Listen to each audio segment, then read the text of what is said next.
Today we'll be discussing what is inflammation, how does inflammation cause hair loss and what types, and which herbs you can use externally and internally to help fight inflammation. So let's get into today's video.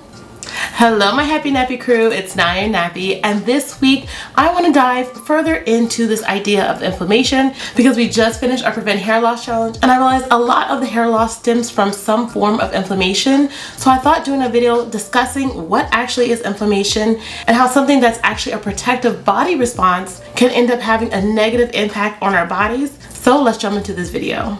So what is inflammation? Well, inflammation is a complex biological response that occurs in your body's immune system and reacts whenever you have any harmful stimuli or pathogens like viruses or colds. And it can also happen if you have any type of physical injury to your body or any type of irritants. And the main purpose of it, again, is to protect the body and initiate the healing process. So whenever you have any damaged tissue or infection, immune cells are activated and they release signaling molecules called cytokines or chemokines, and they attract immune cells to the affected area, leading to increased blood flow to the region, and that gives you that red, warm, swollen, sometimes painful effect, which are typical signs of inflammation. Now, generally there's two types of inflammation. There's acute inflammation, that means it's short term and its effect is to eliminate the harmful agent or bacteria and repair that tissue, and then generally the inflammation will subside once everything is completely healed. The other is chronic inflammation, and this is where a lot of issues come in because the prolonged inflammation can damage tissues and contribute to various diseases such as rheumatoid arthritis, asthma, heart disease, certain cancers, as well as hair loss. And how does this inflammation cause hair loss? Well, there's actually multiple mechanisms in which this occurs, and we'll go through a few of them. And the first one is an autoimmune attack, and this happens in conditions such as alopecia areata, where the immune system mistakes your hair follicles as some foreign object and launches this immune attack against them. And this can lead to inflammation of the hair follicles, causing them to shrink and fall out and enter the resting phase or the telogen hair phase. This results in a lot of hair fall. In other ways, such as telogen effluvium, in which someone experiences an intense psychological stress or other trigger, which then causes an imbalance in the hair growth cycle, and it can lead to a lot of hair follicles becoming inactive and an extreme amount of hair shedding. Next up is the destruction of hair follicles through forms of cicatricial alopecia or scarring alopecia. And this inflammation damages the hair follicles and replaces them with scar tissue, and this actually leads to a really permanent form of hair loss. So you definitely want to stop that inflammation before it turns into that scar tissue.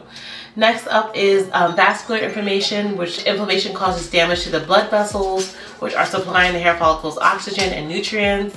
Then there's also oxidative stress, which can come from the sun, it can come from the environment, and these free radicals cause that oxidative stress and hair loss, as well as hormone imbalances, which the inflammatory response can disrupt hormone levels, which can lead to some forms of androgens and androgenic hair loss.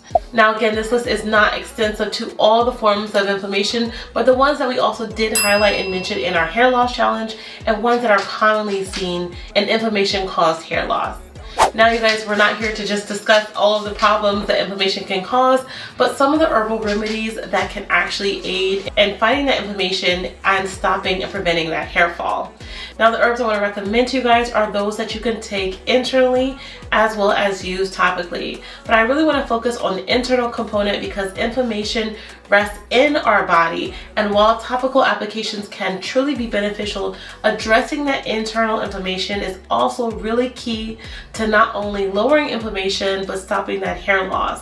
Now you guys, before you begin any type of herbal remedies, I want to stress going to your doctor to make sure that they don't contradict with any medications that you may be taking or that you may have some underlying health issues, because herbs are powerful, herbs are medicinal, and so a lot of times we have this idea that natural means that I can just take it, there are no other implications. So I just want to make that caveat to you guys to just speak to your doctor first before taking any type of herbal remedies. Alright, so let's get into the 10 herbs I'm going to recommend that can help lower inflammation in the body.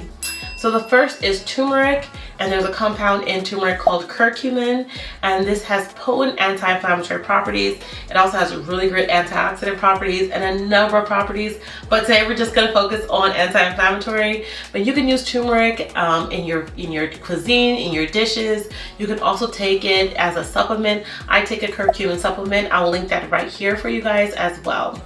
Next up is ginger, and ginger contains a component called gingerol, which has powerful anti-inflammatory effects. Now you can also take ginger fresh, you can use it dried, you can make a tea out of it. I love a good boiled ginger tea with a bit of honey. Chef's kiss, y'all. Next up is Boswellia, also known as Indian frankincense, and it's actually the boswellic acid that has the anti-inflammatory properties. Next up is green tea, which is one of my favorite teas. It's rich in polyphenols. Y'all know it has that EGCG, which I highlighted plenty of times in my hair loss challenge. That has anti-inflammatory, antioxidant properties. You guys can definitely drink this as a tea and use it obviously externally as well. Next is rosemary, and it contains rosmarinic acid, which contains the antioxidant and anti-inflammatory properties. Y'all can use rosemary as a spice, you know, rosemary chicken, be poppin'. You could also brew it as a tea, drink that, and use it topically as well. Next up is resveratrol. It's technically not an herb per se, but it's found in grapes and red wine, all right? Resveratrol is a polyphenol with anti-inflammatory properties. It's found in the grape skins and the seeds. Y'all know I actually just got back from Portugal and Spain, and Portugal is the maker of port wine. So y'all know I will be sipping my red wine and getting my resveratrol, you know, my anti-inflammatory properties to help reduce inflammation in the body. Always drink responsibly, okay? Next up is holy basil, which is better known as tulsi. It's an adaptogenic herb, which also means that it helps to lower and manage the stress response in our body, as well as having anti-inflammatory properties, which are both wonderful if you're suffering from that stress-related hair loss. Oh, and holy basil can be consumed as a tea, or you can use it as a supplement. Next up is black cumin, and black cumin seeds, y'all, contain thymoquinone, which has anti-inflammatory, antioxidant properties. But y'all, black cumin seeds are actually really powerful for those who are suffering from an autoimmune response or autoimmune disorder. So definitely take a look into that herb as well. The next herb is Echinacea. Y'all know Echinacea is a powerful immune boosting herb that can help reduce inflammation, but it's also bomb if you guys have any colds or flu. It can help reduce the amount of time that you're sick. Just an overall powerful herb. You could drink that as a tea, as a tincture. You can make a capsule out of it as well. Next up is ashwagandha, which y'all know has become my favorite adaptogenic herb, and it can also reduce inflammation but also reduce stress in your body. Y'all know this is the herb I'm taking. I'll put the one on the screen that I'm currently taking, you guys, and it can also be taken as a tea, as an extract, or in a capsule form like I'm taking it. Lastly, y'all, is my aloe vera. So this also has anti-inflammatory and cooling properties. You know, it's good for minor irritations on the skin. You can use this topically as a gel. You can also drink the juice or take the powder and put it in your smoothies or make a tea out of it. Now y'all know there's probably hundreds of other herbs that have anti-inflammatory properties, but a lot of these you might already have in your current kitchen or can find easily accessible on Amazon or on the store that I have linked below, so definitely check that out. If you have any questions regarding inflammation and hair loss, please leave it in the comment section down below.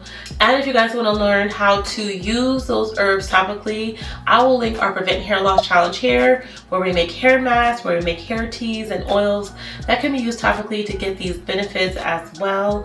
But that's it for this week, you guys. If you have any questions, again, just leave them down below in the comment section. But I'll see y'all next time. Bye.